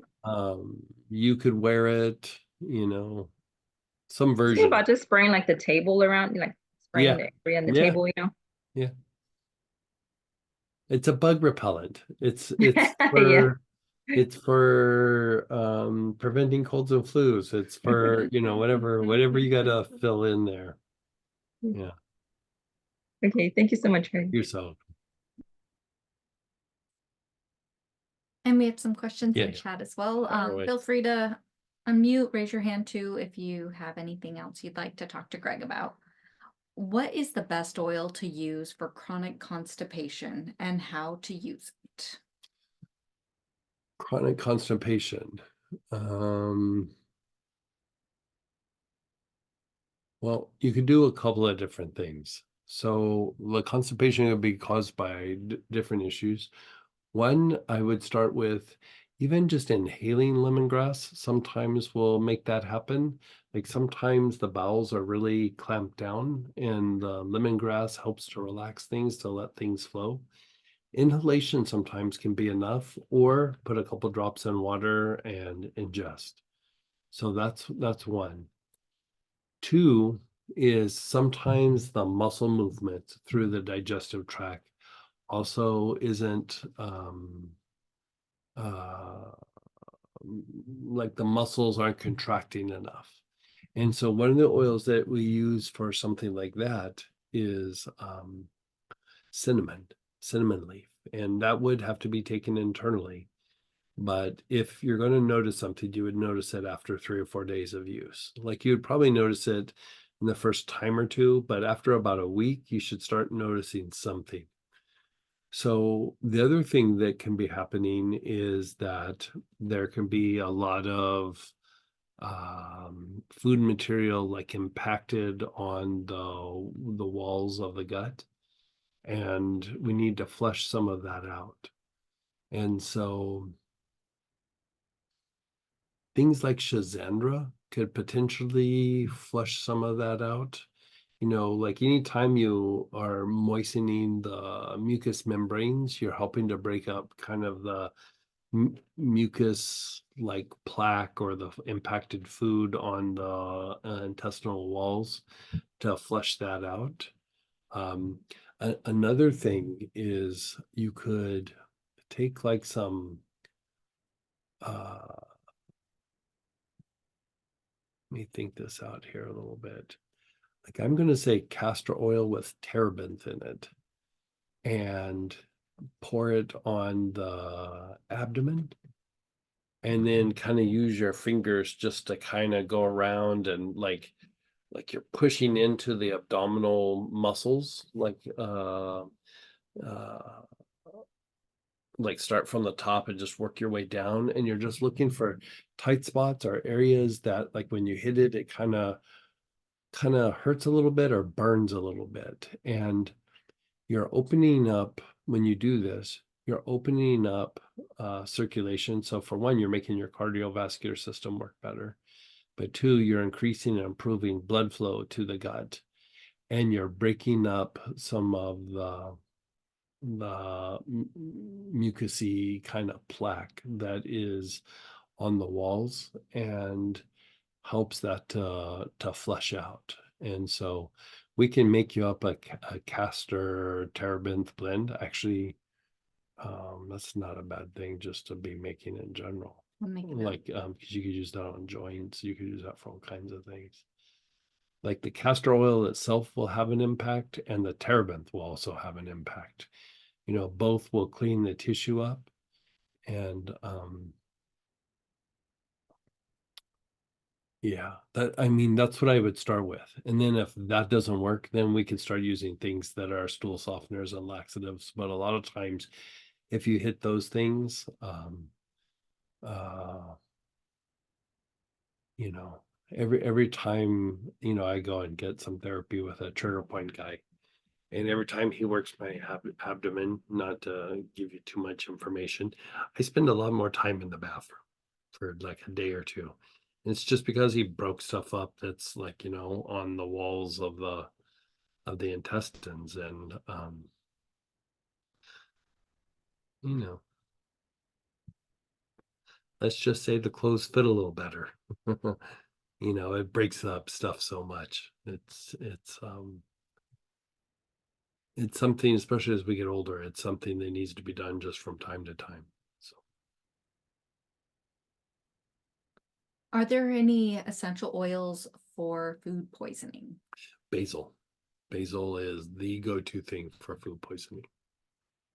2-3 drops in like a little bit of water and sip it down, like even if it's just a spoonful of water. And then do that, you know, every hour or two until the symptoms reduce. You know, in extreme situations, they'll go to the hospital, but like basil should knock out the food poisoning. Used it multiple times. I'm about to travel and get very anxious / nervous on the highway, especially when driving, but even as a passenger, any recommendations on this? You just get anxious, like anticipating something bad's going to be happening, or you have no idea. You just start feeling anxious.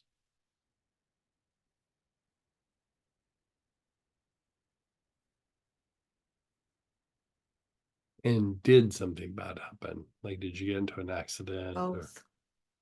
Well, both about the first questions. So you're anticipating and you just have no reason. I've had several highway accidents in the past.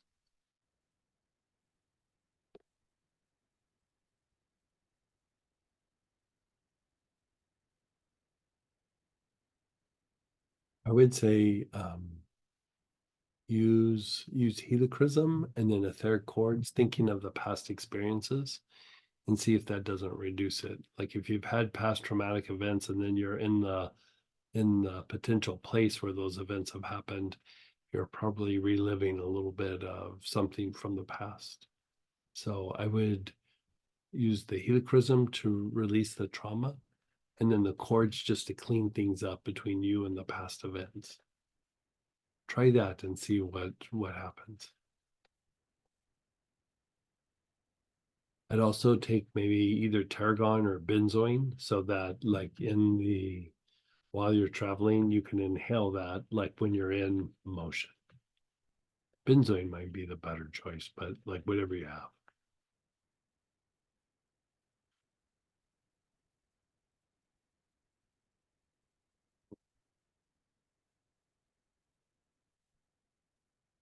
I've been mentally and physically exhausted since the end of class yesterday and was quite agitated earlier today. Wondering how much of it is the class or the weeks of stressful family events or both. Yeah, hard to say.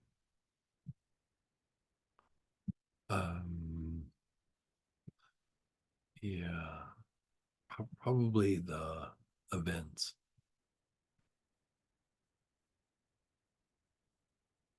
Let me sit with this one for a minute.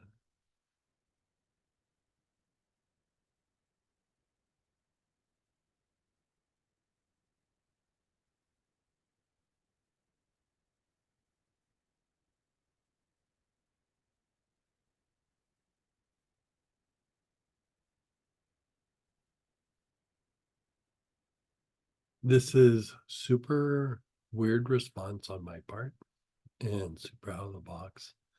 But does the person potentially have lotus? Yeah. Try doing lotus on the organs of blood purification, but especially your kidneys. Like do your kidneys. Let's still do the lungs, the liver, the gallbladder, the spleen, but really work the kidneys.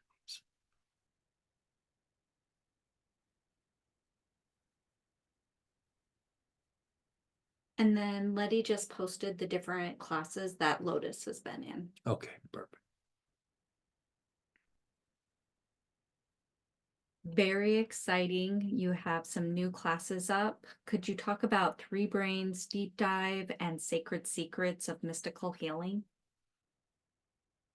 Those are two of our new classes. Yeah, the deep dive of the three brains. Yeah, you know how we did the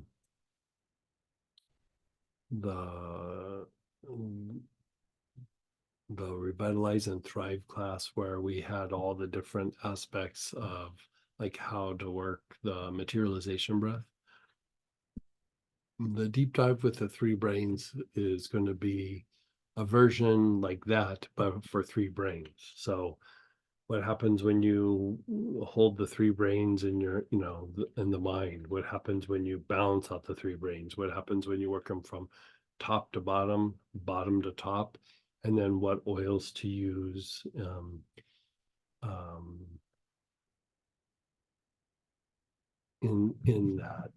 that setting. And so, when you work from the bottom up, I'm going to give you explanations of what everything's doing. I mean, I have given you explanations, but it's going to be a little bit more involved. So when you're working them from the bottom up, you're cleansing the aura, you're cleansing the radiatory part of the aura, the things that the aura attracts and repels, be it good or bad, and then the patterns within the aura. And then not only is there patterns within the aura, but there is, like you could say, these little pieces of energy that stimulate mental activity, reflective activity, like it makes you think about something or not think about something. And working the three brains from the bottom up has a cleansing effect on these aspects. Then when you work it down,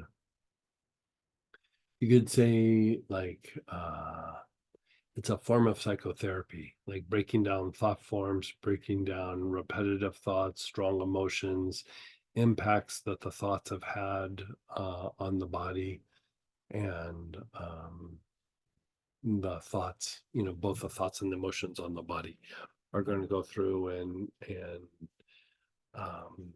be addressed. And so with working these aspects, there's almost nothing that you couldn't tackle and try to address to heal. I mean, obviously there's going to be chronic health issues that are hard to heal, that might be hard to address, but it's still a way to tackle something physical, psychological, situational, relationship, business, whatever it is, including, spiritual struggles or cultivation of gifts, where you go through and you are able to unwind this or start walking your way out of it, which is another way of saying evolving or learning your lesson. And a lot of times when we're having difficulties, we got stuck in a spot. We got stuck. We're not moving, we're not growing, we're not evolving out of the situation. So basically it's a form of moving from intellect to intuition. Intuition is going to be the part that heals. The intellect is going to be the part that maintains. And so sometimes when there's too much intellect, it will maintain a state of ill health because it's not judging good or bad. It's just maintaining what is there. And so to be able to shift into intuition is a way to break out of that pattern. And so that's what we'll be addressing with that. Going to the piece of what's the name of the other class? The sacred.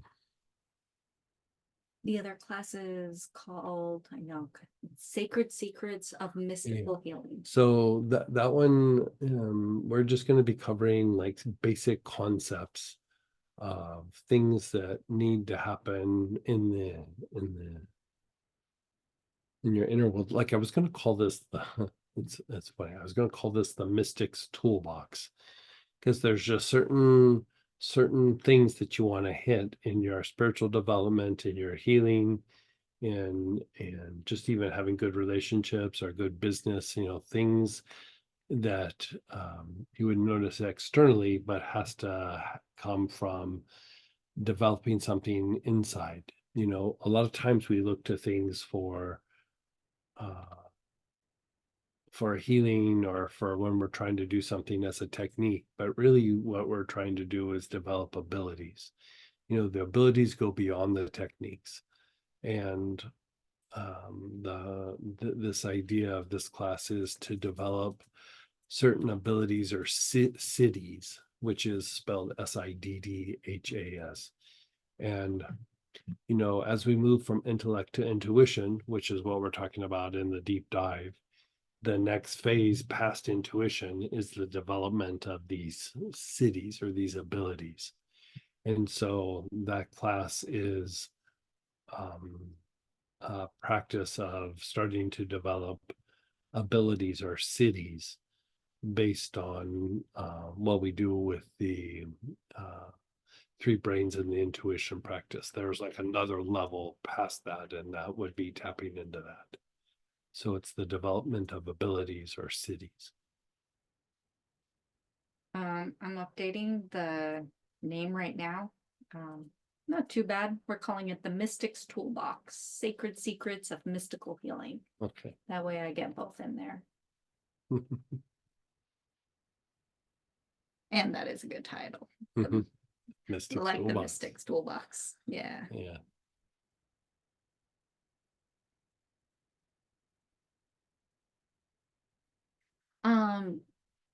Are there any oil recommendations for diabetes type 2 for a friend?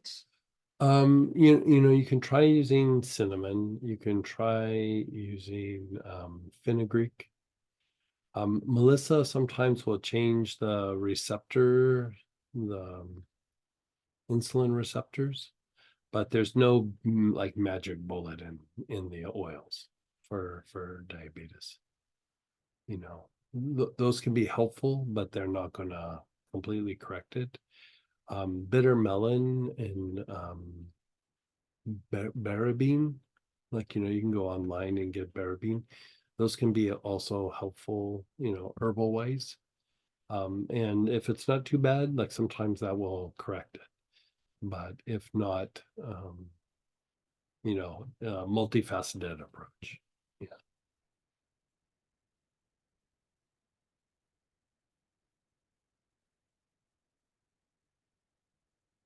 All right, I think Okay, let's look at,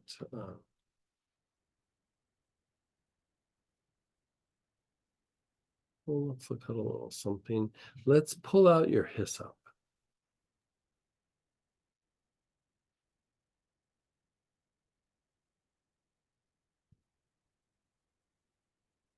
I'm gonna pull up the weekend class.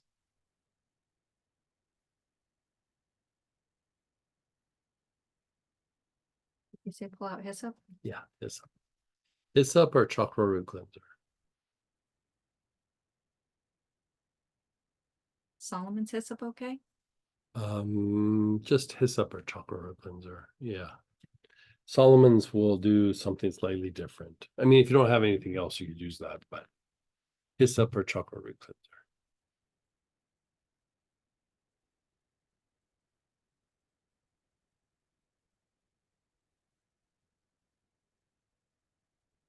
Since this came up in a couple of the questions tonight, we're going to do a thing for absorbing negativity.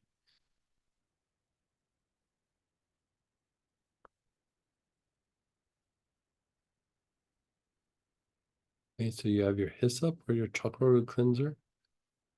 Let's have you start inhaling. Like if you want, let's measure. Like think of a situation where you feel like the situation's a little bit toxic, or you just think of it and it's like, ugh, it's a little much. There's a little heavy feeling, or you even feel a little anxiety, whatever it might be.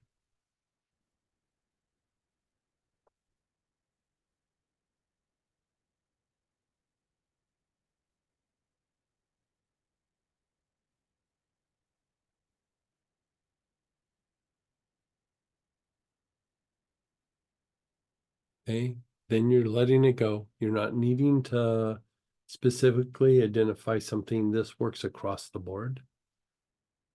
Okay, so you're inhaling. Your awareness is on your back heart. You're taking long, slow, deep breaths with either your hyssop or your chakra root cleanser. Your awareness is on your back heart. Nice, long, slow, deep breaths.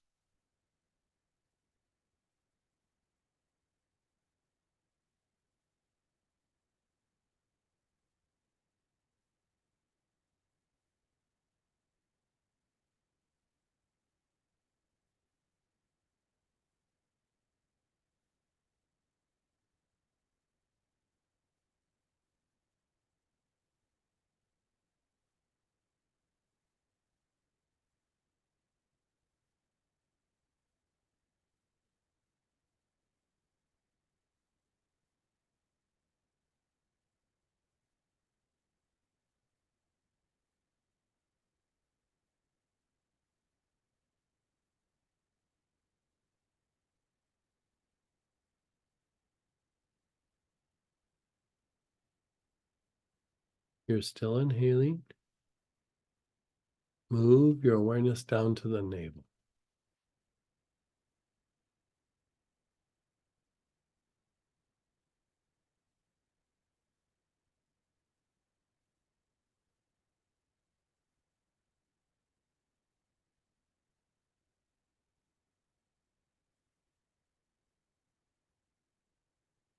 Long, slow, deep breaths with your awareness on the navel.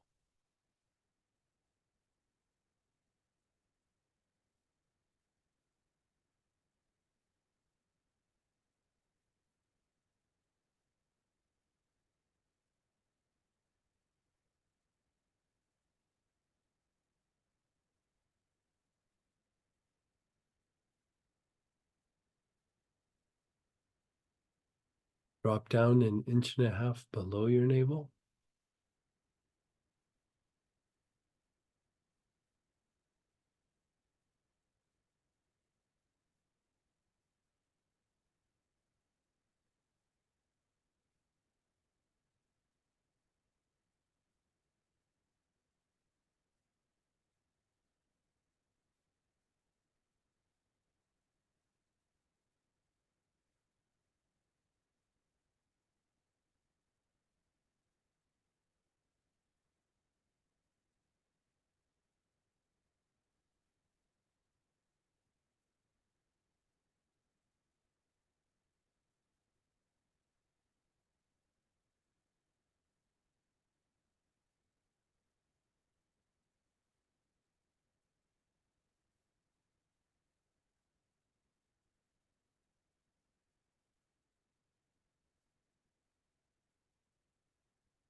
Now, shoot your awareness through your body from that navel minor, shoot it all the way back to the back side of your navel. You're moving your awareness all the way back to the back side of the navel.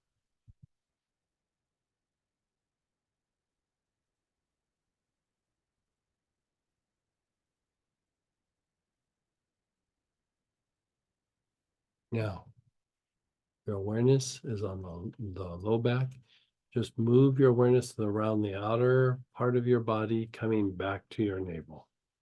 So you're just floating your awareness around the side of the body, coming around to the front side, back to your navel.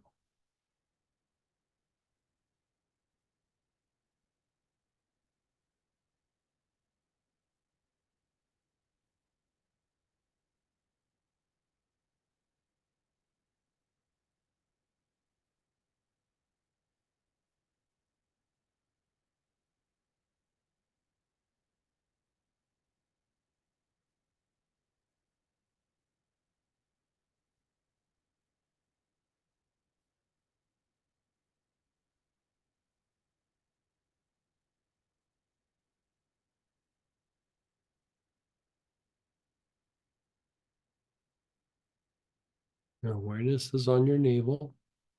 You're taking nice, long, slow, deep breaths.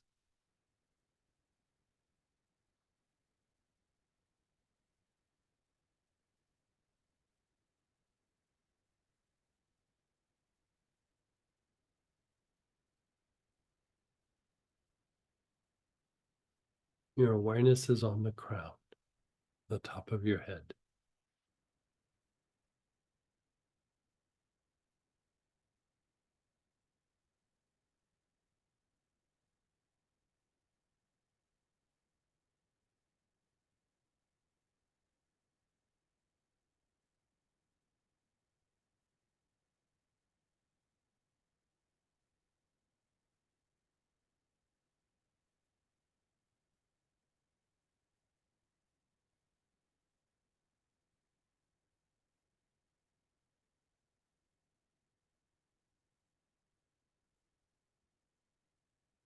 And then just be still.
So the key with this is to do repetitions, right?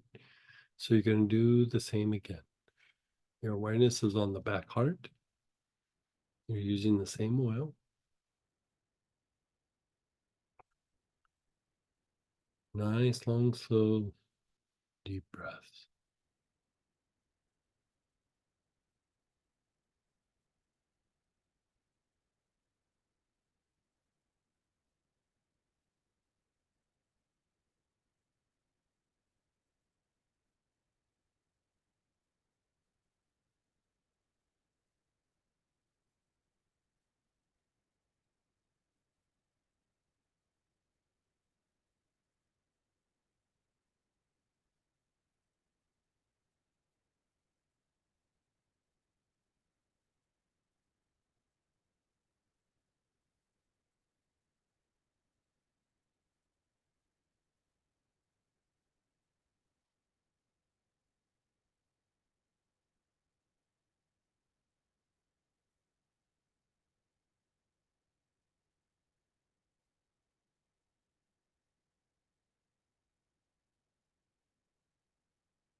Your awareness is down to your navel.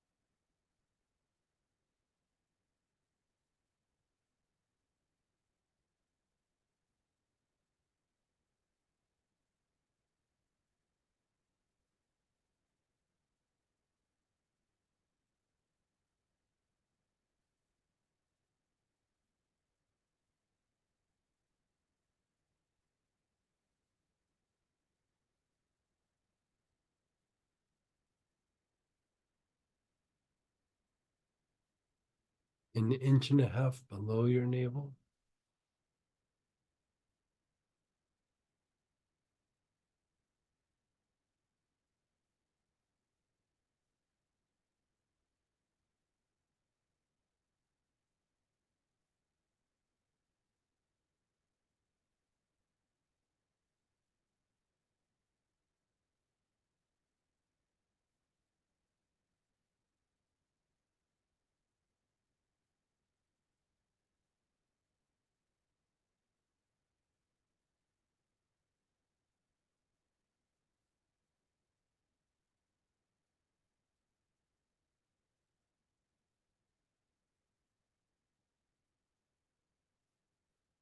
Now, from your navel, shoot it back to the Mingmen.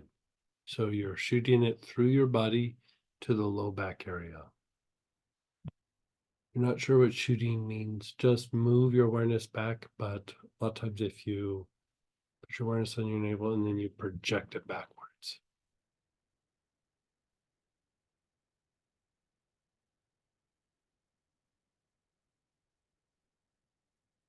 Once you're there, your awareness is on the low back, the backside of the navel.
Now, float your awareness around the sides of your body, like you're just kind of moving around, coming all the way back to the navel. So move your awareness around the sides of your body from your Mingmen to your navel.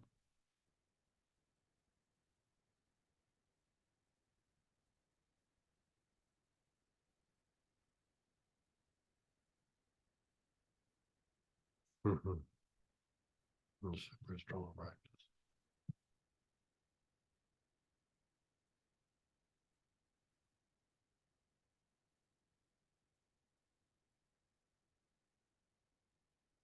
Your awareness is on your navel.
And then your navel to your crown.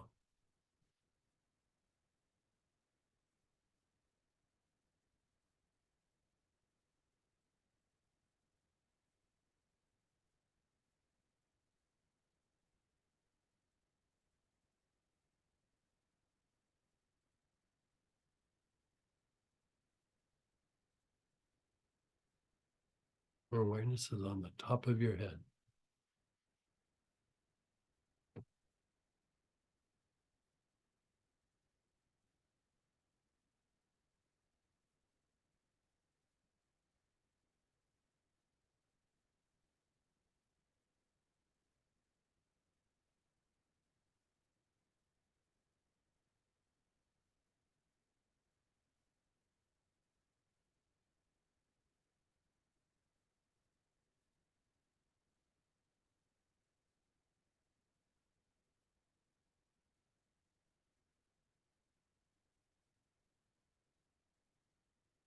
And then just be still.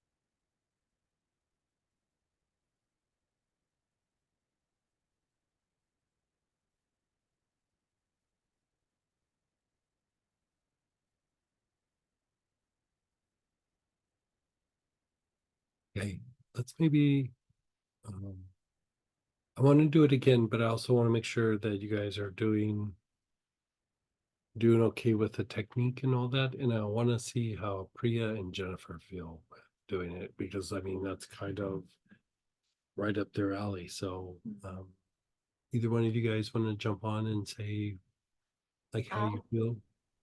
I am amazed. Like it's, I could feel everything just shifting and moving Yeah. out. And before, when I was trying to do similar things on my own, like I would feel it, it would like gather at my throat or Right. stay in my heart. And then I couldn't, it wouldn't like channel all the way up to my crown. And it just did it. Like it, I could Right. moving out of the crown, like so effortlessly.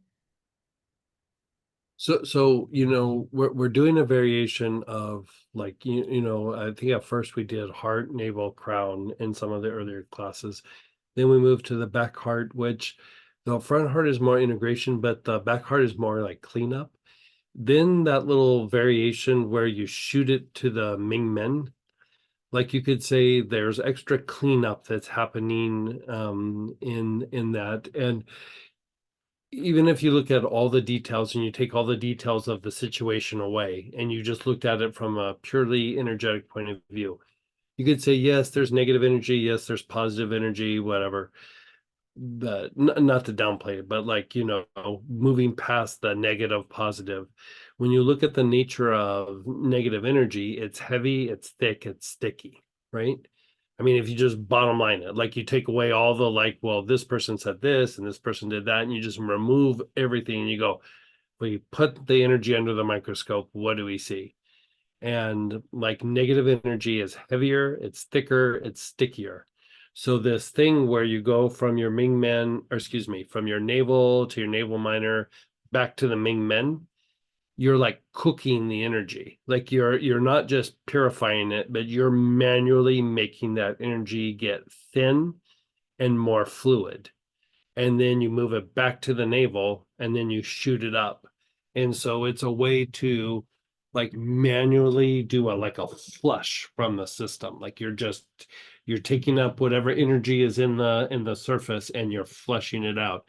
This process makes energy come out of all of the chakras. So you're not just tapping into the chakras of the heart, the navel, the crown. You're flushing energy out of all the chakras. So It could be a form of physical healing. It could be a form of psychological healing. And in here, like with what we're talking about with your situation and with Priya's, it's almost more of like a situational healing. Like it's not necessarily something that you have, you know, independently. It's something to do with an interaction with things in the environment. It will flush that out and will flush some of the past experiences that like attract that to the energy centers. And so that idea of the shooting it back really refines it very, very quickly. Like it manually like breaks that energy down, almost whether you intended to or not. It's just gonna break it down. It's like it's nature by doing that little process, like cooks the energy so that it becomes more fluid regardless. And so it will create movement. Like it definitely will create movement.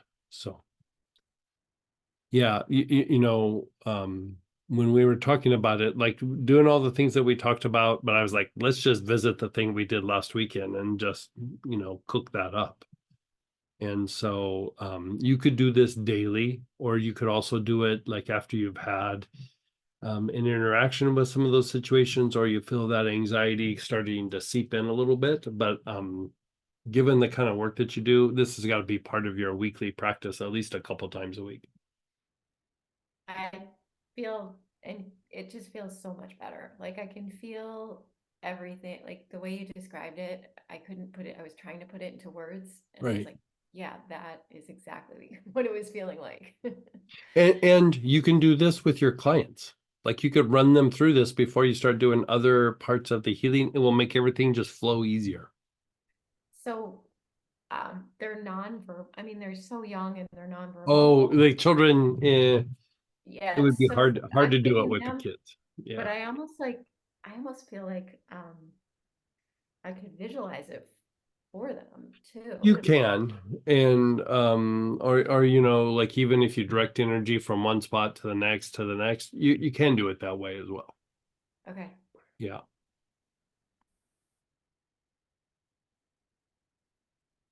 Oh. Chopper root cleanser? No. Okay. Okay. And go ahead, Barbara. Hey, Miss Barbara. Hey there. This is kind of a follow on what you were just talking about. And I didn't notice it this weekend, but the first time you had us work with the belt meridian, it was so warm from the sides Mm. back to the front of the navel. Mhm. It almost felt like the energy just kept moving, Mhm. even though I was trying to hold my awareness on the navel, it was just flowing. And yeah, Yeah, it cooking, gets a little bit more. it got warm. Part of what you're doing also is you're cooking a little bit of Kundalini with it, and it just makes energy circulate through your body quite substantially. And so, like when you're doing practices where you're moving Kundalini, most times you're just kind of moving the steam of it. You know what I mean? Like you're getting little puffs of something. Like when you're really moving Kundalini, it's thick like molasses. And so by doing this process, it makes that energy a little bit more fluid and makes it easier to move Kundalini. So like warm is very accurate. I'm really excited to work with this. I hadn't noticed in other parts of my body, but I sure Mhm. noticed it there. So Mhm. thank you so much. You're so welcome. And another question, Mhm. would sweeping upwards have the same effect, you think, with pH in relation to going from bottom up versus top to bottom? No, like that, a lot of times that makes a person pretty ungrounded. And so, yeah, I probably wouldn't do that. Yeah. Mm. I've played with it. I tried it. I mean, there's a time and a place, but usually it's not very common. It's not. So this is doing something different, not just moving from lower to up. It's circulating something in a particular way. Question, how is CRC with Frangipani different from regular CRC? They're referring to the chocolate root cleanser ointment we have that has the, Oh, that herb that's in there with it, helps open up the pores of the skin, which opens up the health rates, which makes the CRC go deeper. So, yeah, great for topical applications. all right, I Yeah. think those were the shares Okay, of questions. If you wanna let's another. do another.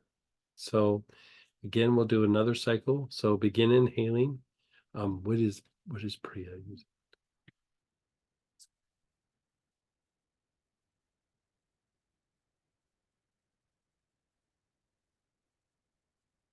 I'm going to use maybe galbanum.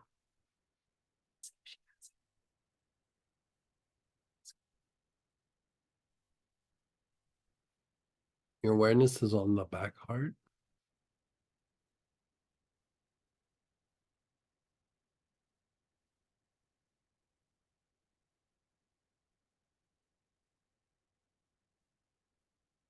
Nice, long, slow, deep breaths with your awareness on the back heart.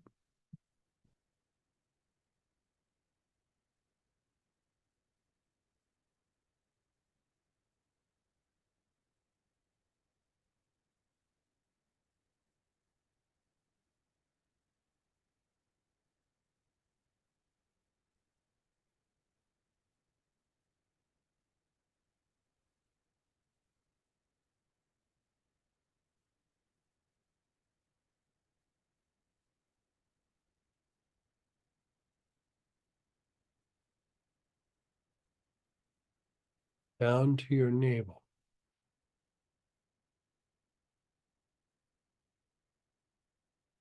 Your awareness is on your navel. You're taking nice, long, slow, deep breaths.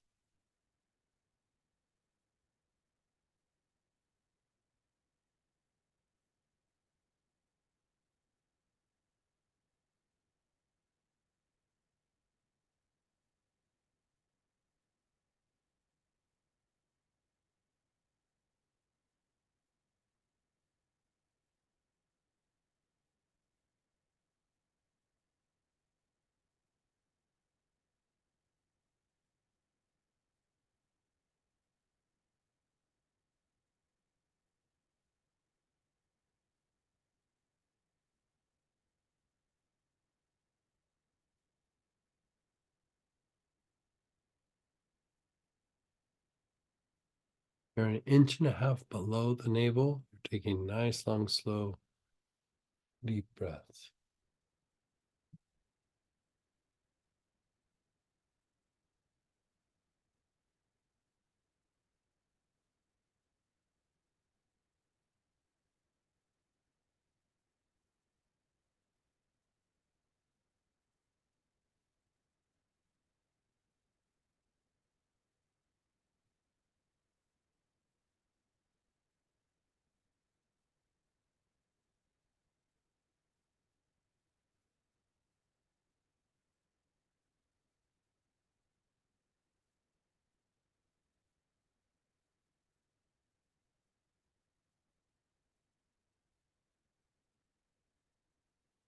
Now shoot it back to the Ming Men. So moving through your body to the Ming Men.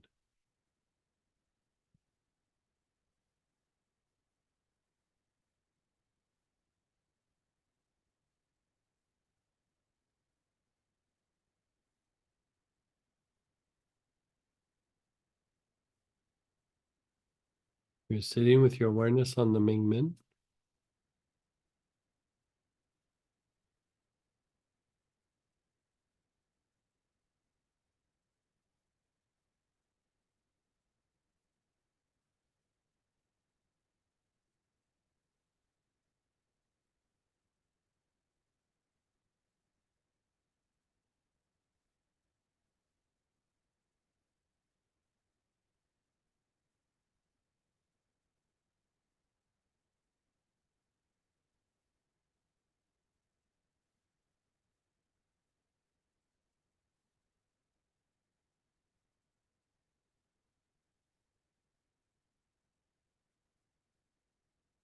You're floating it around the kidney, the belt meridian. You're floating it around the outside of the body. You're coming back to your navel.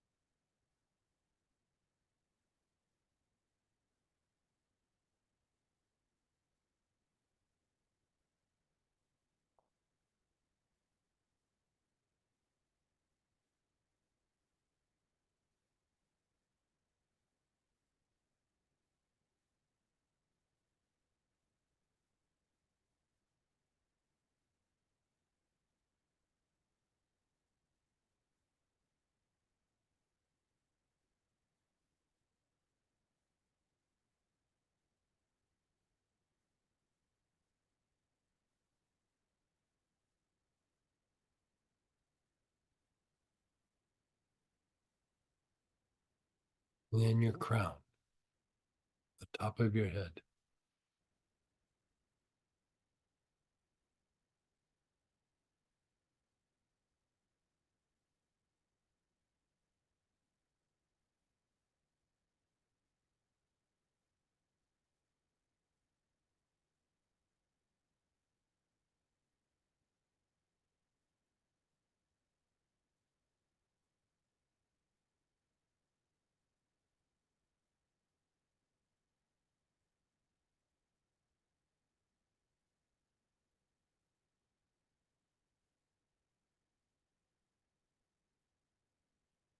And then just be still.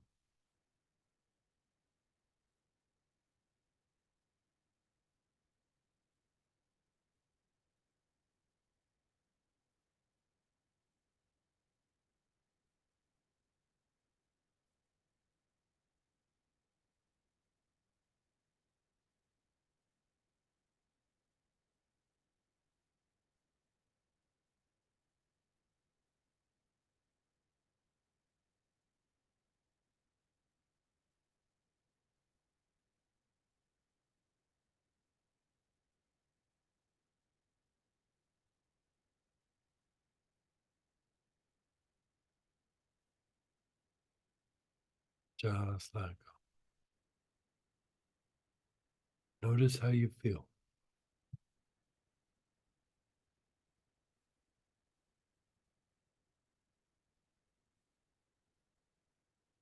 Well, thanks for a great session tonight, you guys.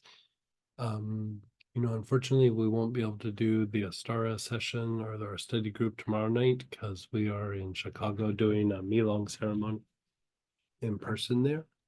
And so, but we'll be back on next week for all the same stuff. And we have the Mystic Vibration Foundation of Mystical Healing is this weekend, which I think is a review for a lot of you guys.